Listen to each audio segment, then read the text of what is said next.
حضور صلی اللہ علیہ وسلم کے پاس ایک مہمان آ گئے رات کے وقت میں. جب وہ آئے تو حضور نے پوچھا کھانا کھانا ہے؟ تم نے کہا کھانا ہے. جھوٹ اور بھوک کو جمع کرنا منع ہے. کہا جی کھانا ہے. تو حضور صلی اللہ علیہ وسلم نے فرمایا ازواج مطہرات کے گھروں میں پتہ کرو کچھ ہے. حضرت ام سلمہ کے گھر میں پتہ کیا تو کہا یا رسول اللہ 4 دن سے روٹی نہیں پکی. حضرت زینب سے پوچھا تو کہا حضور کئی دن سے چولہا ہی نہیں جلایا.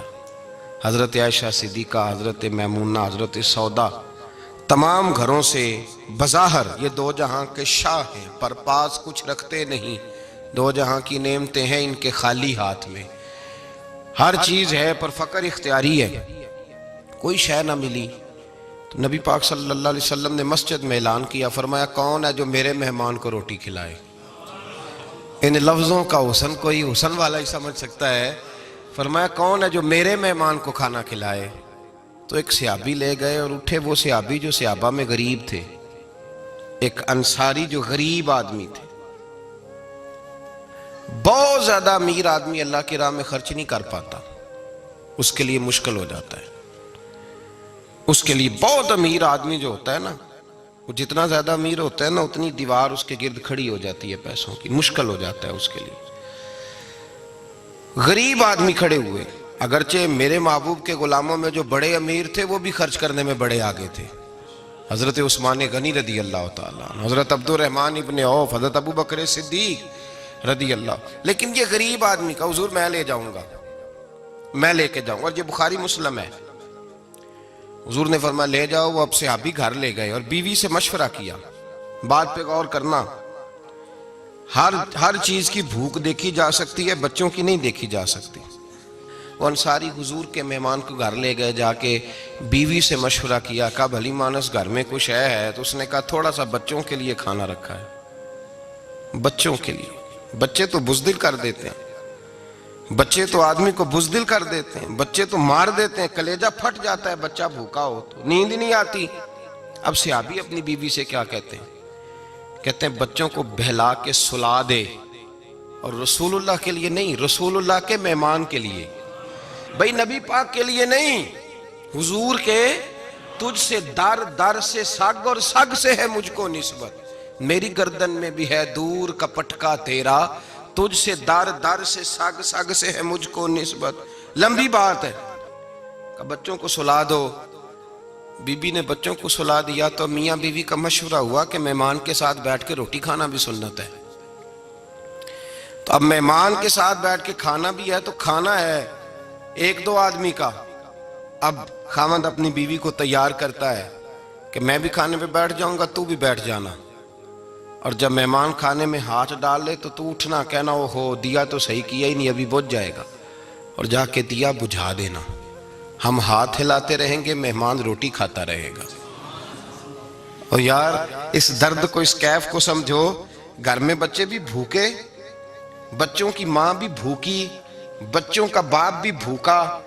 دسترخوان پہ روٹی لگ گئی، روٹیاں چن ڈالیں.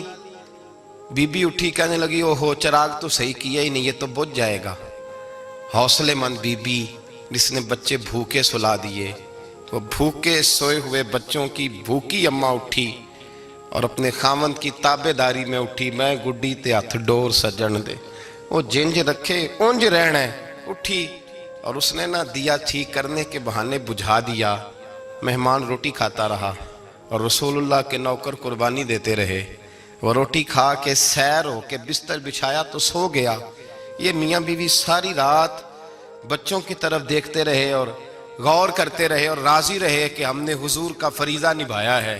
قربان جاؤں محبوب پہ، بے خبر ہو جو غلاموں سے وہ آقا کیا ہے. وہ صحابہ وہ اگر قربانیاں دیتے تھے تو جو اعزاز ملتا تھا وہ بھی بڑا شان والا ہے. صحابی کہتے ہیں میں فجر کی نماز پڑھنے مسجد آیا، پہلا قدم رکھا تو میرے کریم بولے. حضور نے فرمایا رات جو تو نے اور تیری بیوی نے عمل کیا ہے خدا کو بھی بڑا پسند آیا ہے، محمد مصطفیٰ کو بھی بڑا پسند ہے. اور پھر ایک لفظ اور ہے حدیث میں، ایک روایت میں کچھ جملے اور بھی ہیں. حضور نے فرمایا جب تو اور تیری بیوی رات مہمان کے ساتھ ایثار کر رہے تھے نا تو عرش کا مالک تمہیں مسکرا مسکرا کے دیکھ رہا تھا. رب تمہیں دیکھ کے مسکرا رہا تھا، رب تمہیں دیکھ کے مسکرا، تر دامنی پہ شیخ ہماری نہ جائیے، ہم دامن نچوڑ دیں تو فرشتے وضو کریں۔ پر میں وہ مسکرا رہا تھا کہ میرے بندے میرے رسول کی رضا کے لیے کیا کر رہے ہیں۔ اور صاحب دیکھو، نبی پاک کے لیے نہیں، خاندان کے لیے نہیں، خاندان نبوت کے لیے نہیں، حضور کے نہ سمجھیں یار، اس پہلو کو سمجھیں، نبی پاک کے بریلی کے امام بول پڑے، فرمانے لگے تجھ سے در سے سگ سے ہے مجھ کو نسبت، تجھ سے در سے سگ کتے کو کہتے ہیں فارسی میں۔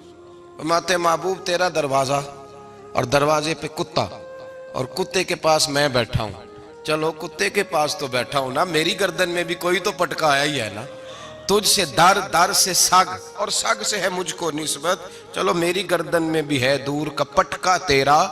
قرآن مجید بول اٹھا، رب کریم نے فرمایا حبیب یہ تیرے غلام وہ ہیں کہ وَيُقْصِرُونَ عَلَىٰ أَنفُسِهِمْ وَلَوْ كَانَ بِهِمْ خَصَاصَةٌ، فرمایا ان کا حال یہ ہے کہ جس چیز کی شدید حاجت ہوتی ہے وہ بھی اپنے بھائیوں پہ قربان کر دیتے ہیں، وہ دے دیتے ہیں تیرے نام پہ۔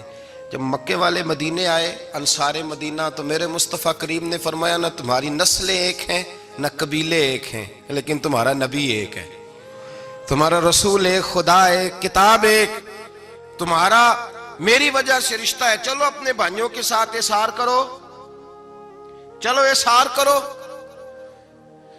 اگر کسی کے 2 مکان تھے تو اس نے ایک اس کو دے دیا جو مکے سے آیا تھا، 2 باغ تھے تو ایک دے دیا، کسی کے پاس ایک تھا تو آدھا بانٹ کے دے دیا، ہر چیز تقسیم کر دی۔ حالات بدل جاتے ہیں، حالات بدل جاتے ہیں۔ تلک الایام نداولها بین الناس، اللہ لوگوں کے درمیان دن بدل دیتا ہے، حالات بدل گئے، بڑا مال غنیمت آیا، بنو نزیر کا علاقہ فتح ہوا تو میرے رسول پاک صلی اللہ تعالیٰ علیہ وسلم نے انصار مدینہ کو اکٹھا کیا، فرمایا بھئی مال اب بڑا آ گیا ہے، 2 باتیں، یہاں تو اس طرح کرتے ہیں کہ میں ان کو کہتا ہوں جو مکے سے آئے تھے کہ جتنی تمہاری جائیدادیں باغ انہوں نے لیے ہیں واپس کر دیتے ہیں تمہیں، اور جو مال آیا ہے وہ بھی تم میں سے آدھا آدھا دونوں کے درمیان بانٹ دیتے ہیں، یا جیسے تمہارا دل چاہے، تمہارے مال بھی واپس کرتے ہیں اور جو وہاں سے مال آیا وہ تمہارے بیچ بانٹ دیتے ہیں، یا اگر تم کہو تو یہ مال ان کو دے دیتے ہیں مہاجرین کو، اور تمہیں تمہارے مال واپس مل جاتے ہیں۔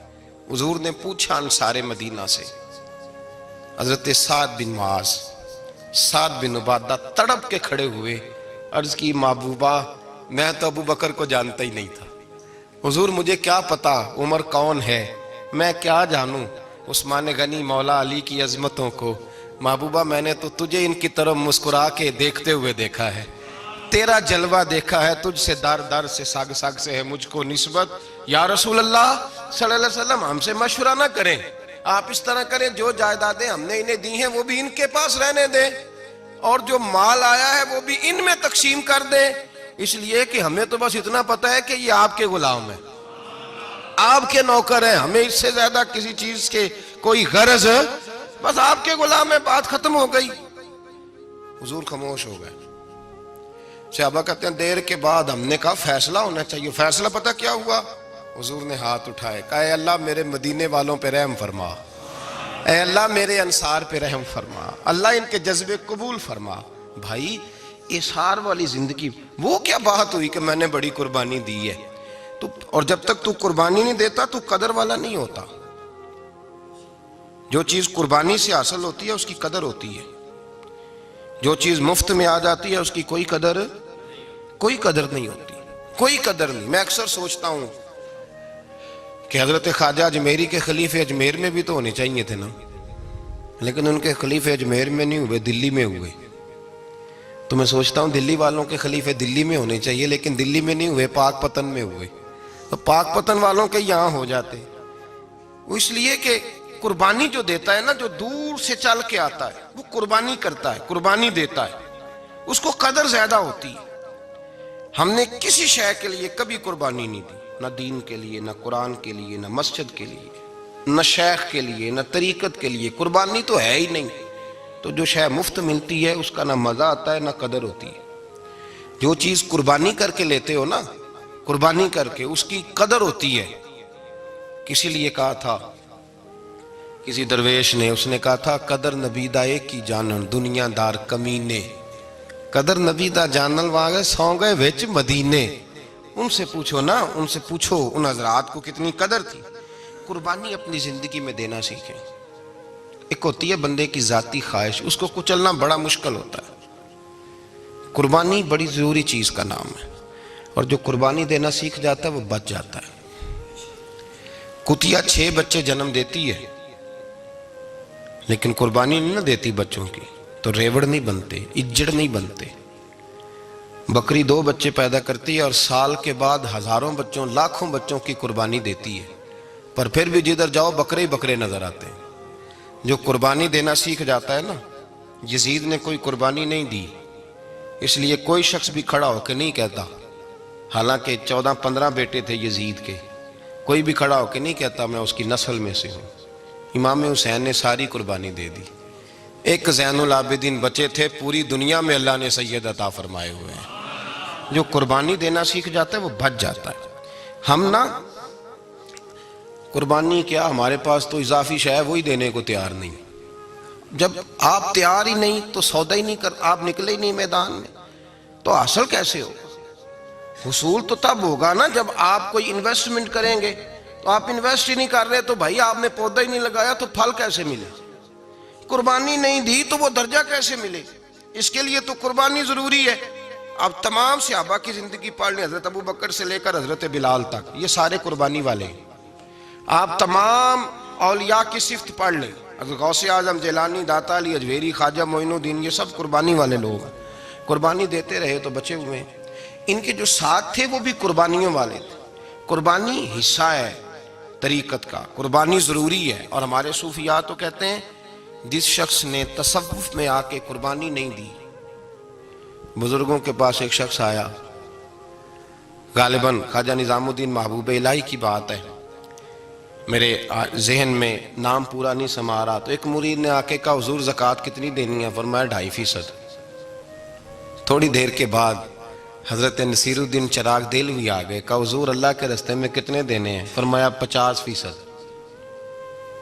ایک ساتھی قریب بیٹھا تھا، اس نے کہا پہلے کے لیے 2.5% کا فتویٰ تھا، اس کو کہہ دیا دے دے.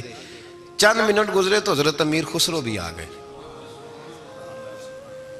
کہا حضور زکوٰۃ کتنی دینی ہے؟ فرمایا جو ہے سارا ہی لے آ، تیری 100% ہے. تو وہ ساتھی جو قریب بیٹھے تھے اس نے کہا بابا فتوے علیحدہ علیحدہ ہیں. فرمایا فتویٰ ایک ہی ہے، بندے علیحدہ علیحدہ ہے. فتویٰ ایک ہی ہے، مجھے پتہ ہے کون کتنے دے سکتا ہے. وہ جس کو میں نے 2.5% کہا ہے وہ بھی جا کے حساب کتاب کرے گا، اس نے 2.5 بھی پورا نہیں دینا. فرمایا جس امیر خسرو کو میں نے کہا نا سارا لے آ، اس کا دل کرے گا میں اپنا مکان بھی توڑ کے لے آؤں. میں نے فتویٰ ایک ہے، بندہ دیکھ کے بات کی ہے. بھائی قربانی نہیں ہے، اظہار ہی نہیں ہے، جذبہ ہی نہیں ہے، ہمارا مزاج ہی نہیں ہے. لیکن نا یہ اب ایک تو شریعت کی قربانی ہے نا، یہ تو اس پہ بھی لوگ بڑا سوچیں گے، اس پہ بھی لوگ بڑا سوچیں گے. فتوے پوچھتے پھریں گے کہ جی میرے اوپر تو ابھی میں نے تو 15,500 قرضہ دینا ہے، دوں کہ نہ دوں، کون سی دوں؟ فتوے پوچھیں گے. دینے کی دفعہ فتوے پوچھیں گے اور لینے کی دفعہ چھٹی، جو آتا ہے آنے دو. کبھی لینے کی دفعہ بھی فتویٰ پوچھنا صاحب کہ یہ مجھے اتنا مال آ رہا لے لوں کہ نہ لوں. وہ لے لیا، قابو کر لیا. جب دینے کی باری آئی تو فتویٰ احصار کریں. اور احصار صفت ہے مسلمان کی، یہ احصار کرنے لگتا ہے تو بچنے لگ جاتا ہے، اس کا فائدہ ہونے لگ جاتا ہے. قربانی دینے لگ جاتا ہے تو بچ جاتا ہے. کسی نے کہا تھا سن اے مسلمان، یہ نکتہ فیض قرآنی میں ہے، عظمت و اسلام اور مسلم صرف قربانی میں ہے. اگر تو جینا چاہتا ہے تو قربان ہو، اپنے مزاج میں قربانی. اور ایک عیسائی اسکالر تھا امریکہ کا، صرف ایک حدیث پڑھ کے مسلمان ہو گیا، کلمہ ہی پڑھ گیا. حدیث کیا ہے؟ جنگ یرموک ہے. تو 7 صحابہ زخمی ہیں، چور چور زخموں سے لیٹے ہوئے ہیں، گرمی بڑی شدید ہے. العطش العطش، پیاس پیاس پیاس پکارے ایک صحابی. ایک آدمی دوڑا دوڑا آیا، پانی کا برتن ہاتھ میں ہے، اس کے منہ کے قریب پانی کیا تو قریب ایک اور زخمی نے کہا میں بھی پیاسا ہوں. زخموں سے چور چور شخص نے، میدان میں پڑے ہوئے آدمی نے کہا یار پہلے اسے پلا دو، وہ زیادہ پیاسا ہے. وہ کہتا ہے میں جب اس کے پاس گیا، اس کو پانی دینے لگا تو ایک آدمی قریب سے اور بولا یار میرے تو زبان پہ زخم ہے، دوڑ کے آؤ، بڑی پیاس ہے۔ کہتا میں نے پانی کا کٹورا اس کے قریب جو کیا تو چوتھا بول پڑا۔ میں اس نے کہا ادھر لے جاؤ یار، میرا گزارا ہو جائے گا، کام چل جائے گا۔ وہ کہتا پانچواں بول پڑا تو چوتھے نے انکار کر دیا، میں نہیں پیوں گا، پہلے اس کے پاس لے جاؤ۔ کہتا حد ہو گئی۔ ساتویں تک میں آیا، اور جب میں ساتویں تک آیا تو پہلے نے پھر چیخ ماری۔ تو فرماتے ہیں وہ ساتواں کہنے لگا نہیں ادھر لے جا یار، اس کو پیاس زیادہ لگی ہوئی ہے۔ کہتے ہیں جب میں اس تک گیا تو وہ جام شہادت نوش کر چکا تھا۔ پلٹ کے دوسرے کے پاس آیا تو وہ بھی فوت ہو گیا۔ تیسرے کے پاس آیا تو وہ بھی رب کریم کی بارگاہ ناز میں حاضر ہو گیا۔ ساتوں شہید ہو گئے۔ تو پانی کا کٹورا میرے ہاتھ میں رہا۔ میں کبھی آسمان دیکھتا، کبھی زمین دیکھتا، کبھی پانی دیکھتا، کبھی میں ان 7 شہیدوں کے چہرے دیکھتا۔ پھر دل میں خیال آیا یہ تو گردنیں کاٹنے والے تھے، یہ تو ایک دوسرے کو قتل کرنے والے تھے، یہ تو خون پینے والے تھے۔ آج یہ سارے اس لیے کر رہے ہیں کہ سارے محمد عربی کے غلام بن گئے، رسول اللہ صلی اللہ علیہ وسلم کے نوکر بن گئے۔ وہ کہتا میں نے حدیث پڑھی تو میں مسلمان ہو گیا۔ میں نے کہا یہ جذبے دنیا دار بندہ پیدا نہیں کر سکتا، یہ جس نے جذبہ پیدا کیا ہے وہ اللہ کا سچا رسول ہے۔ میرے بھائی اظہار کا مزاج پیدا کریں۔ قربانی تو نہیں رہی معاشرے میں، اظہار ہی تو نہیں ہے۔ ہم روایتیں پڑھتے ہیں، سنتے ہیں، لیکن آپ یقین کریں پنکھے کے نیچے مسجد میں کوئی دوسرے کو جگہ دینے کو تیار نہیں۔ پھر پنکھا ہے نا چل رہا ہے تو کوشش ہے کہ مجھے عین اس جگہ ملے جہاں پنکھا چل رہا ہے۔ اتنا بھی اظہار کرنے کو لوگ تیار نہیں، اتنا بھی۔ اور درجے بڑے بڑے لینے چاہتے ہیں، بڑے بڑے درجے۔ وہ ہمارے پاس لوگ آتے ہیں، 2-4 لفظ لکھے ہوتے ہیں نا نام کے ساتھ، کوئی علامہ لکھ دیتا ہے، کوئی پیر صاحب لکھ دیتا ہے، تو لوگ بڑی باتیں پوچھ لیتے ہیں۔ کئی دفعہ آ کے پوچھتے ہیں میرا زیارت کرنے کو دل کرتا ہے۔ میں کہتا ہوں یار تو نے آخری سیڑھی پہ پیر رکھ دیا ہے، بالکل آخری پہ۔ دل تو تیرا جس چیز کو کرے گا تو وہ کرنے لگ جائے گا۔ پہلے شروع تو حضرت جنید بغدادی رحمت اللہ تعالی علیہ، وہ دریا کنارے کھڑے تھے تو آپ دریا کے اندر پیر رکھا آگے جانے کے لیے۔ یہ اعلیٰ حضرت نے لکھا ہے واقعہ ملفوظات شریف میں۔ دریا پار کرنے کے لیے پیر رکھا تو ایک شخص کہنے لگا حضور مجھے بھی ساتھ لے لیں۔ آپ نے فرمایا میں دریا پار کروں گا تو اس طرح کرنا، میرا کرتا پکڑ لے اور یا جنید یا جنید کہنا شروع کر دے۔ یا جنید یا جنید، اس پہ فتویٰ بھی لگ جاتا ہے، پر کیا کرے، اب مسئلہ تو صحیح ہے نا۔ تو پیر میرا پیچھے سے کرتا پکڑ لے اور یا جنید کہہ، وہ کہتا ہے پیر رکھا نا حضرت نے پانی میں تو میں بھی پیچھے۔ تو حضرت جنید بغدادی کیا کہتے ہیں یا رحمان یا اللہ، یا رحمان یا اللہ، وہ خود یہ پڑھ رہے ہیں اور مجھے لگایا یا جنید پہ۔ کہتے ہیں دریا میں وہ بھی چلنے لگے تو میں بھی، یوں لگا جیسے پکے فرش پہ چل رہے ہیں۔ کہتے ہیں تھوڑا سا گزرا تو میں نے کہا بابا خود یا رحمان یا اللہ کہہ رہا ہے اور مجھے یا جنید پہ لگایا ہوا ہے، تو چلو میں بھی یا رحمان یا اللہ پڑھتا ہوں۔ کہتے ہیں میں نے یا رحمان یا اللہ کہا تو میں ڈوبنے لگ گیا، دریا میں ڈوبنے لگا۔ تو حضرت فرمانے لگے تجھے کہا نا یا جنید کہہ، کہتے پھر یا جنید کا تو پھر اوپر آ گیا۔ تھوڑا اور جا کے اب شیطان باز تو آتا نہیں، الذی یوسوس فی صدور الناس، یہ جاتا تو دل تک ہے نا، باز تو آتا نہیں۔ دن میں 36 دفعہ تو مشورہ دیتا ہے کہ سیدھی نماز پڑھو، یہ کس چکر میں لگ گئے، روز تو تقریر کرتا ہے۔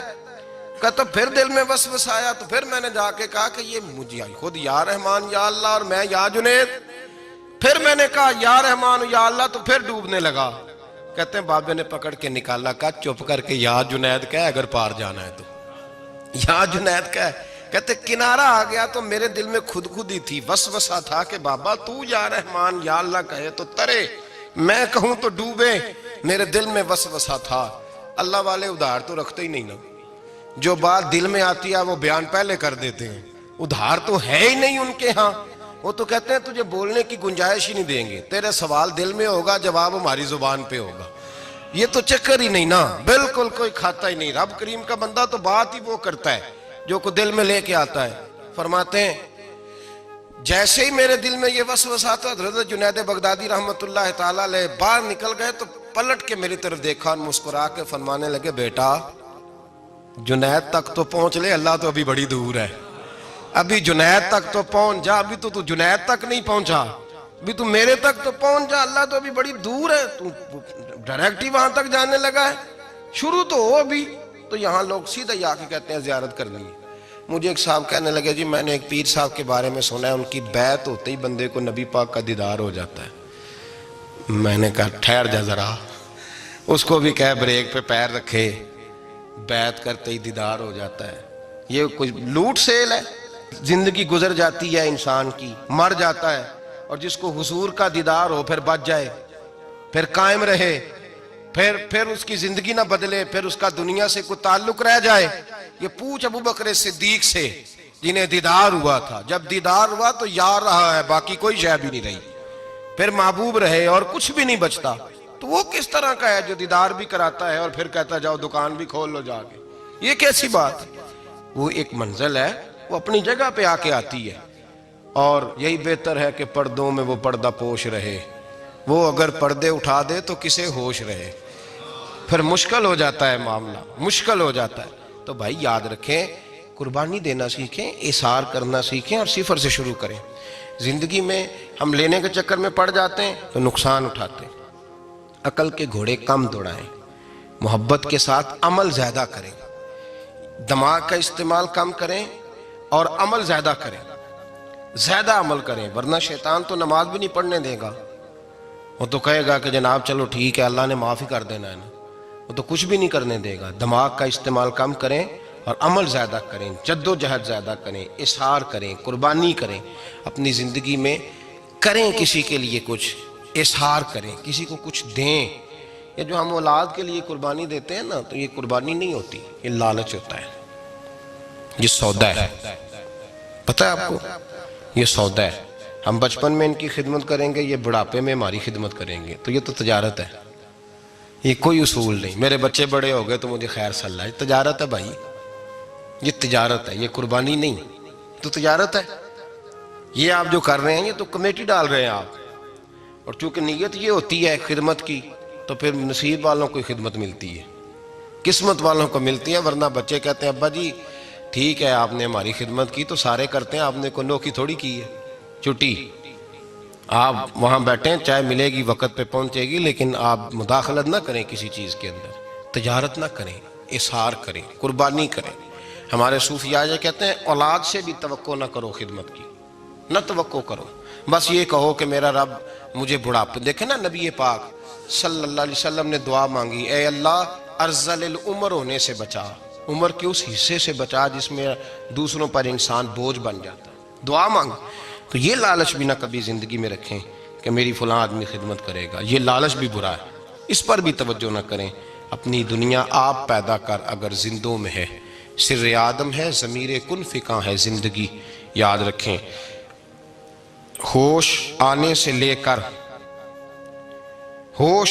لے کر اپنا یہ ذہن بنا لیں کہ میں آج سے اپنے آپ کو خود چلاؤں گا، میں سایہ دوں گا، بھکاری مان کے کبھی کسی سے سہارا مانگوں گا نہیں، سہارا دیں، کسی کے لیے قربانی دیں، اظہار کریں، جد و جہد کریں۔